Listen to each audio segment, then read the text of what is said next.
7:01, bumiyahe na kami from Binyan to Manila para doon kumain at matulog bago bumiyahe Pangasinan. At exactly 1:44 AM, nakaalis na kami ng Moriones at bumiyahe na kami papuntang Pangasinan.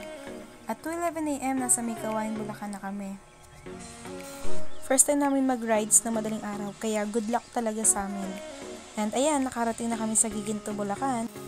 And nakarating rin kami ng Pampanga at 3:36 AM. So wala kaming video, kaya picture lang at nagmamadali na kami dahil sobrang maulan at makikita nyo naman yun sa video na talaga namang basa ang kalsada at madilim.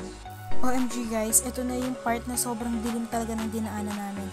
Grabe yung kaba namin kasi naman yung part na to, ito yung halos matataas na damo or bukid yung nadaanan namin. Kaya ayan, makikita nyo sobrang dilim, walang liwanag.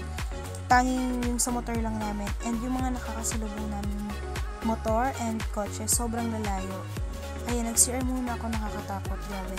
Ito mukha lang siyang maliwanag pero makikita nyo dyan yung kung gaano kadilim yung nasa gilid at likuran namin. Kita nyo rin kung gaano kalayo yung pagitan ng bawat sasakyan. Mapapansin nyo rin guys, kanina pa ako naka-raincoat dyan dahil sobrang pabugso-bugso yung ulan. So, minabuti namin na mag-raincoat na para hindi na kami patigil-tigil para lang sa ulan. Nagmamadali na kami dyan dahil gusto na talaga namin makakita ng liwanag doon sa kabilang dulo. At ayan na nga, nakarating na kami ng Capas Tarlac kung saan kami nag-stopover para kumain at umidlip bago bumiyahe ulit. Picture muna ulit bago magtuloy-tuloy sa biyahe at makapagpahinga na rin syempre.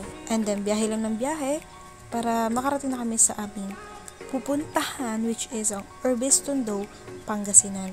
Diyan medyo malayo pa yung binyahe namin kaya napakasakit sa puwet and buti na lang hindi na siya umulan. Pero naka-raincoat pa rin kami for safety purposes at hindi na tumagal ang biyahe dahil hindi na kami titigil. Ang ganda ng view dyan guys, sobrang more on nature, like mapuno, madamo, and then may mga palayan din dyan. Konti lang din yung dumadaang sasakyan or nagkataon lang na Sunday. So I don't know. And bumibigay lang ako ng tips guys or yung mga kailangan yung dalhin sa biyahe. So sa biyahe namin ito, madaling araw siya and umabot siya ng mahigit 5 to 6 hours from Manila. Ganun katagal. Una-una, syempre kailangan full tank ang inyong motor para hindi kayo patigil-tigil sa mga gasolinahan. Also, yung cellphone nyo kailangan full charge para in case of emergency or something, hindi kayo malalobat sa daan. Tubig, mahalaga din, pero dahil palaihi kami, hindi na rin kami nakainom ng tubig. Raincoat ang number 1 na kailangan namin that time dahil masyadong maulan, as in, parang kada minuto ay uulan, mawawala uulan.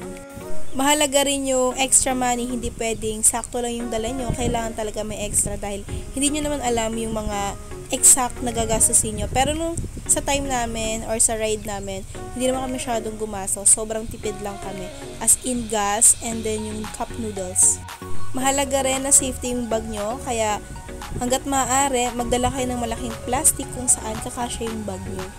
And of course, data para kapag hindi nyo mahanap yung lugar or hindi nyo kabisado yung daan, pwedeng-pwede kayo mag-Google Map.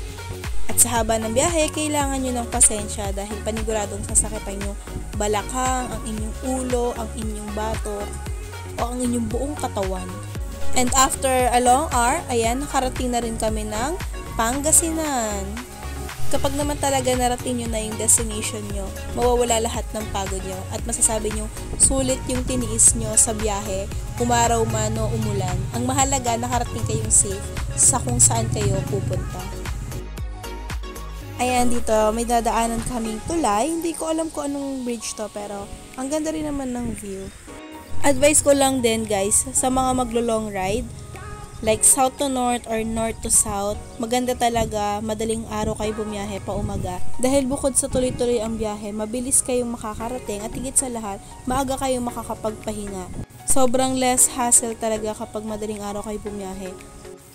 Well, hindi naman siya nakakanto kung may sapat kayong tulog. Tsaka depende na lang din kasi sa madadaanan nyo kung nakaka-boring or nakaka-amaze. At ayan na nga, nasa may Urbis Tondo na kami. Ito yung daan. Sobrang malubak at maputik. Also, nasa bukid ata to. I'm not sure. Pero ayan naman yung daan. Nakikita nyo. And finally, picture muna. So, ayan yung tatay ng boyfriend ko. Siya ang pinuntahan namin. And, wala. Pauwi na ulit. Siyempre, hindi na ako nag-video dun sa pinuntahan namin kasi nga, nakakahiya. And, ayan, dito na kami sa Tarlac. Pauwi na kami. Binidyohan ko lang ulit lahat ng madadaanan naming Arco and Bridge. And this one. I think ito yung Kapas Bridge or Bamban Bridge. And I'm not sure. Diba? Ang taray, parang nasa Korea lang. So, ayun lang siya guys. Siguro hindi na mag-voice over. Kasi pabalik lang naman to. Papakita ko lang sa inyo yung ibang daan. Diba? 0.5 muna. Ay, may habol pa ako. Ayan ang aking friends na dinaanan ko sa Angeles, Pampanga. And after nun, diretso uwi na rin kami. Ayan, Pampanga. And then, after nyan, Bulacan naman. Tapos, Maynila. Metro Manila, ayan. Pauwi na kami. Ano oras na rin kami nakauwi niyan? Siguro late 8 p.m. Lalagay ko naman yan dyan. So, thank you guys sa panonood. Actually, hindi ko naman to ginawa para lang sa mga manonood, kundi para sa amin. Kasi memories talaga namin to. At sayang naman kung hindi ko siya i-record, diba? So, guys, thank you so much. And sana, marami pa kami mapuntahan na magkasama. And soon, hindi lang kami nakamotor, kundi naka 4 wheels na. Keep safe everyone sa pagdadrive. Ayan, mag-iingat palagi. Thank you!